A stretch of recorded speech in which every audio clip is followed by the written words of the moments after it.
Hi guys. Well, here we are the week before Christmas, and the layout looks nowhere near ready, so let's see to that. Now, I hadn't actually finished the hardscaping like I had thought, as technically at the moment, no one will be able to get down to the station. To rectify this, I've made these little steps. They're just simple strips of plasticard with wire acting like those bits that hold them in place. And to help with elfin safety, which is a Christmas pun, I'm also putting up little wooden handrails along the path and steps to stop those little people breaking their leg during an abrupt shortcut to the platform. This is also just plaster strut jabbed into holes made with the pin drill, with flat pieces across the top. I used a teeny tiny man to get the height of the handrail correct.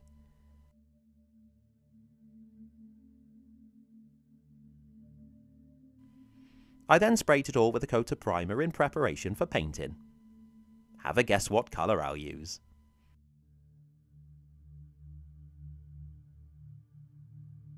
Oh, and at this point I thought it best to prime any remaining bits, so that goes for the track work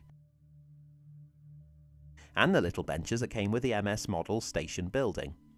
There's 3 of these, and I love them. In fact, I'll be using the same ones for the Nanguernal station when I get back onto it. Did you get the colour right? It's earth brown. It's always earth brown.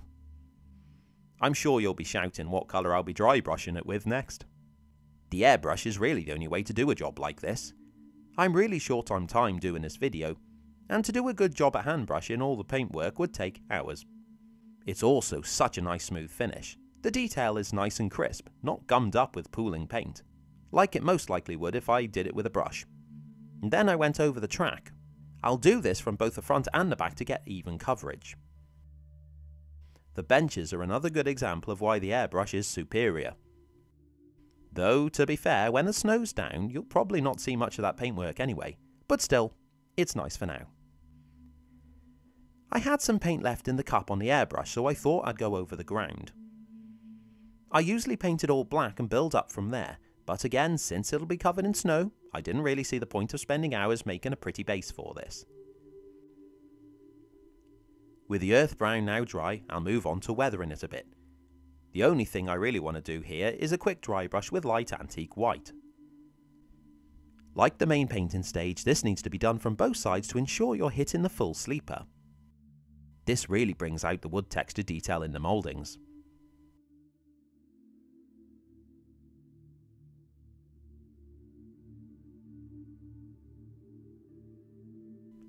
The wooden handrail gets the same treatment. Going to the effort of drilling these posts into the landscape is really showing benefits now, as it's so strong I can happily brush along it without knocking it over.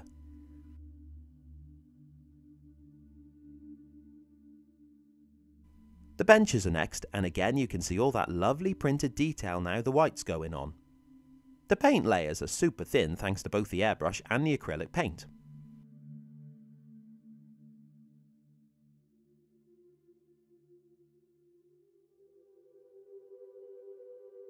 The sleepers are nearly done, but the rail itself needs sorting out. I have in the past used a rail colour paint pen to rust them up, but they were more effort than I was expecting. They missed parts of the rail around the details and the tip wore down really quick, so I've gone back to just painting along them with a bit of brown. I then went back to the sleepers around the platform area and gave them a quick black wash, as the loco will be standing here.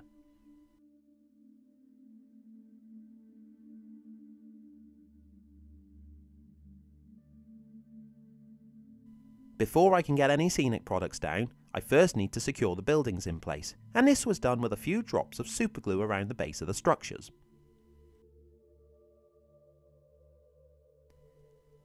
The first scenic layer will be a very fine gravel kind of material down the path and steps, as well as along the platform.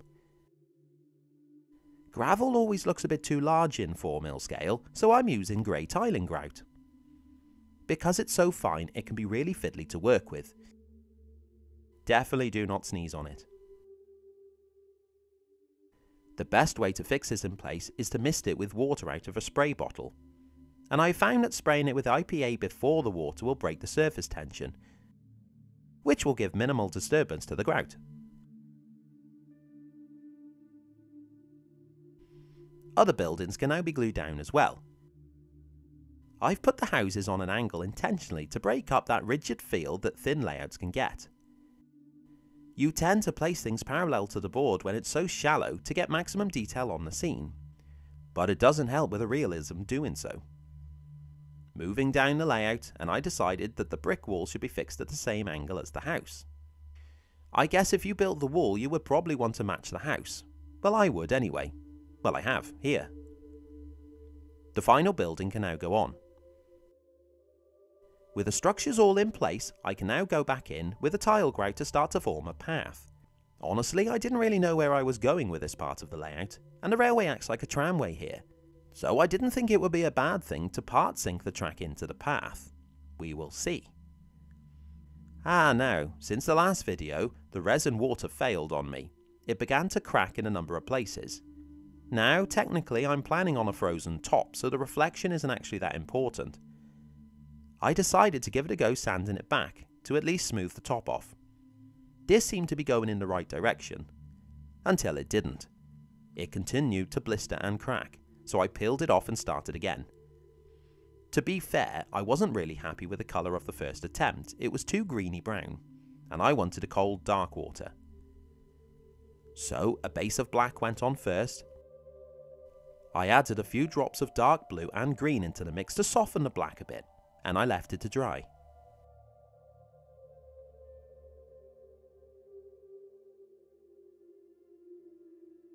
The ballast could go on the track now. This is Woodland Scenics fine grey ballast, and it seems a pretty good size for narrow gauge in this scale.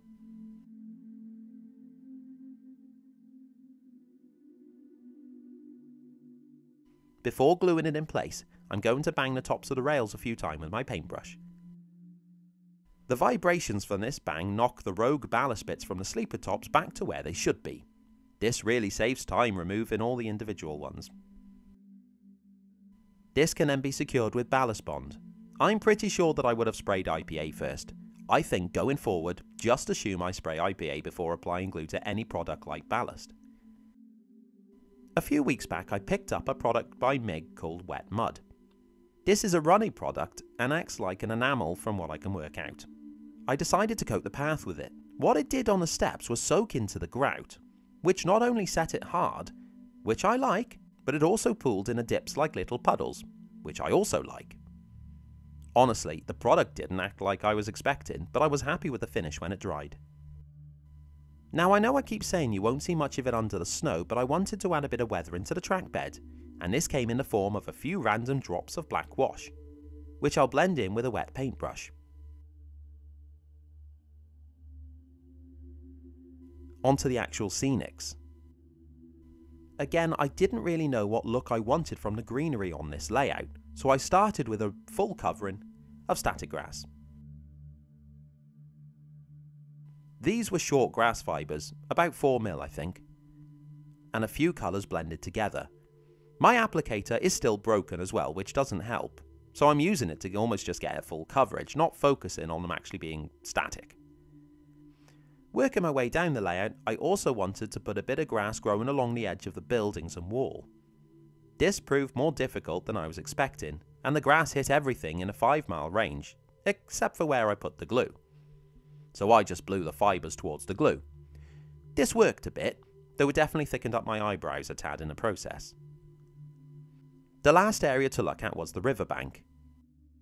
Luckily, the river base is now completely dry, else this would have made me upset. Okay, so now I'm ready for the second attempt at the water. This is WWS 2-part resin. It's mixed in a 1:2 ratio, and I've added a couple of drops of dark blue acrylic.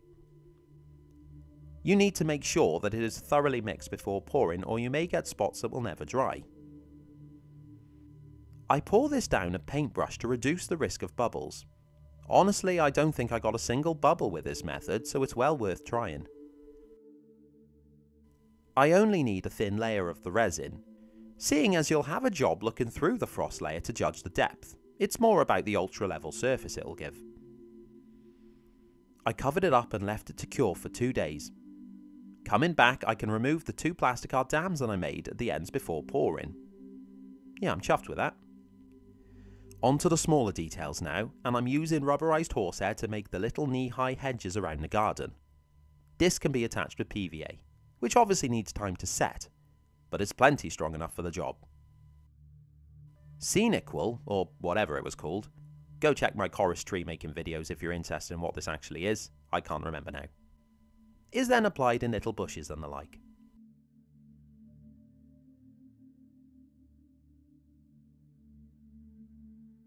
This is also done on a larger scale for the large hedge separating the station area from the house. I wanted this to look like the homeowner trims his side nicely, but the station side is left to run wild.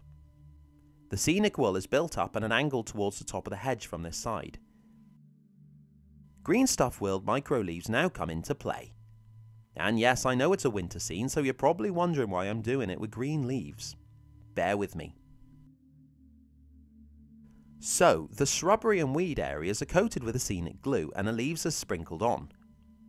It's important to do this thinly to get a nice sparse appearance.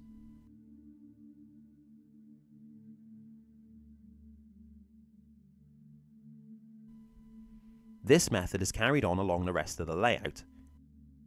I've pretty much finished this area, so you can see how thinly I apply these.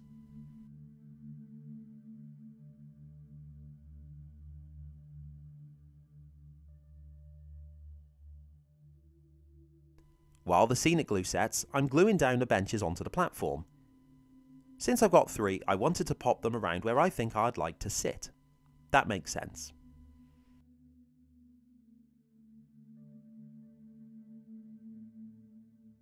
And now, the colours.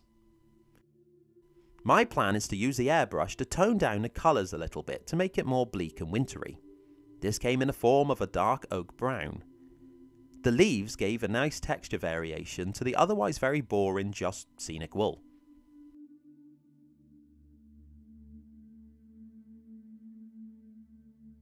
When the brown's on and dry, I'm going to turn my attention towards making it look cold and frosty.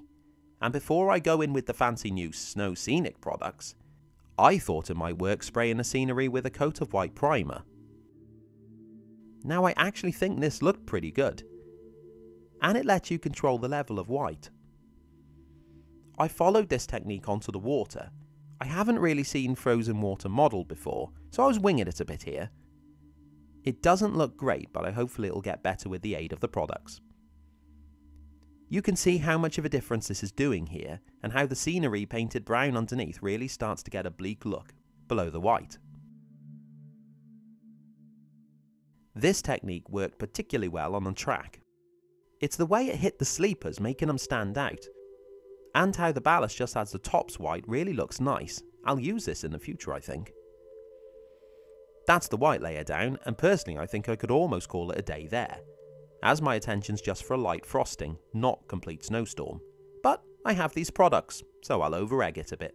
Snow sprinkles and micro balloons, which is essentially a very fine white powder. And to complement those, deluxe materials, scenic snowflakes and icy sparkles. Again, never used. I'm going to start with the scenic snowflakes. They come in a bottle with a cap similar to a pepper shaker, so you get good control of where you want to put it.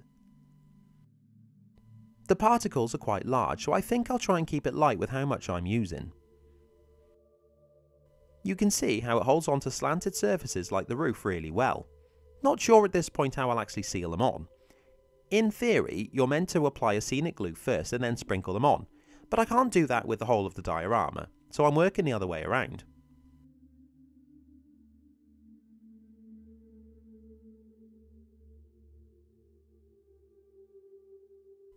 I'm now going in with the icy sparkles. This is basically a really fine glitter, and it gives the surface a nice freshly frozen over look, which is what I want. I want this layout to look cold. The AK products have been mixed together to make a semi-translucent paste, and I'm applying it over the frozen water. In all honesty, this is the part of the layout I'm most unhappy with. But if you look up frozen canals, you tend to see the full frozen surface with patches of thicker whiter snow on top. I then looked it up, and apparently you can seal in products like this with a good hairspray. Thanks, wife. Time to populate the scene, and obviously I've gone for a range of people from Modelli. First up are a group of carol singers. There's 5 of them, and they look really nice and modern. Next is a man taking a photo on his phone, from what I can work out. I mean, you can't go near a railway without taking a photo, can you? Is that legal? Then there's this guy drinking from what I think is a cup from Mackey's. I'll explain this one when I put him on the layout, as he was going to be next to this woman, a lady shopkeeper, though I thought of using her with a drinks table. And of course, Santa. Well, I say Santa. This layout is a realistic Santa's grotto train, so technically it's fake Santa, but still, convincing enough. The first job for fake Santa is to make lots of little footprints on the platform. The majority of the people visiting Santa here would be arriving by train, though I did include some going up the steps. Maybe someone wanted to look what's up there. I guess in reality that's what I would do, go have a nosy up on the bridge. Quite impressed how this actually worked too, to be fair. And to ruin all that work with fake Santa's feet, I'm spraying a layer of snow off the platform to make it look like staff are attempting to clear it. This then got another coat of hairspray. I didn't film the painting of figures as I've done this on a few videos now, so if you want to see me painting figures, go and watch those videos. But for now, this is what I went for. I hope you'll agree the colours look quite believable. They all get a nice upside down black enamel wash to emphasise the shadows, especially in a cold scene like this one. I think it works really well. It's not a thick coat, mind, just enough to fill the creases. On to planting the figures. So my original idea was to have this guy taking photos of kids on the platform, not in a strange way. And you've probably noticed that I have no children figures visiting Santa. I couldn't find any child figures that looked modern, or weren't sledging, or wearing shorts. His mate's just having a drink. I've tried to make it look like his friend with the camera has dragged him along, and he's not really interested and not even looking towards the train. He's just waiting to continue the walk, really. The carol singers, however, know their place, standing on the platform ready to belt out Feliz Navidad when they see the train approaching or something. Good on 'em, I say. And the keen-eyed of you will notice I painted one of them with a black Santa hat. There's always one joker with a black Santa hat. I was unsure how to go about finishing the station off as a grotto. Multicoloured lights are way too big, even the miniature ones, so I didn't want to light up the inside. Instead, I've attempted to make it look like the railway staff have had a quick go at transforming a building into a magical winterland, by sticking up some tarpaulins and removing the station sign. I think it gives that slightly unsettling feeling you get at some less mainstream grottos. Ah, here's the big man himself. I say big man, this is a railway volunteer who drew the short straw. In his defence, he pulls it off really well. If it wasn't for the fake beard, I'd be convinced it was really him.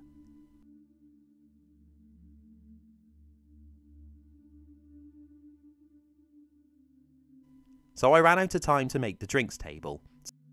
So the lady who would have been manning it, or womaning it, is now standing to the side not to distract the children on the train from seeing Santa out their window. I'm sure she'll come around to help organise a nice British queue into the grotto later. And this is about the last detail I wanted to add: icicles. To make these, I popped blobs of hot glue onto the edge of the desk and pulled them down. When they cooled and set into shape, I trimmed them to size. And I'll glue them on with Mod Podge. The station icicles are leaning to one side.